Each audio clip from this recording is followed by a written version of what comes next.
Ito po ang napanood ng buong bansa.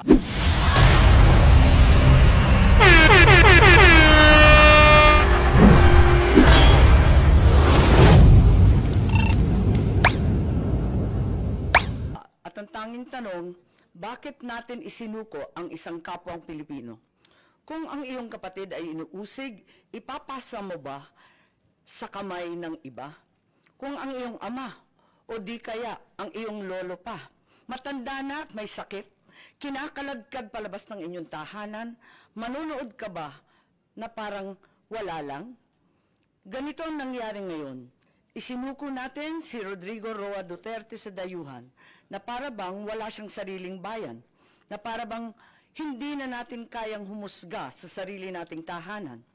Here we are watching as a fellow Filipino, a leader, a father, a grandfather, a man who served this country is taken not by his own people, but by outsiders who claim the right to judge him. Sabi nila, batas ang dapat manaig. Tama. But whose law?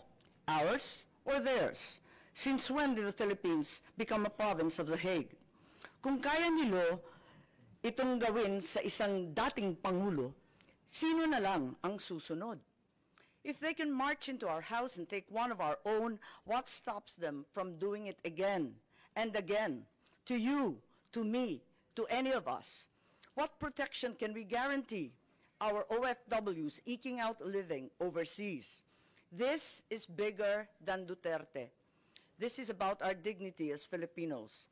Ngayon pa lang ito nangyari sa buong kasaysayan ng Pilipinas. Pero paano kung mauulit? Paano kung sa susunod, ibang Pilipino naman, ang kinaladkad papalabas? The Senate will seek answers, and if there is indeed wrongdoing, we will make certain to put up safeguards so this never happens again. We are not here to fight, least of all, to fight each other. We are here to find the truth. Because a country that does not demand answers will always be at the mercy of those who dictate the questions. Ang hustisyang ipinapataw ng dayuhan ay hindi hustisya. Ito ay pang-aalipin. Ito ay pagkontrol. At mga kababayan ko, hindi tayo alipin. Tayo ay Pilipino. At kung Pilipino ka, hindi mo kailanman isusuko ang iyong kapwang Pilipino. Hindi mo isusuko ang iyong pagiging Pilipino.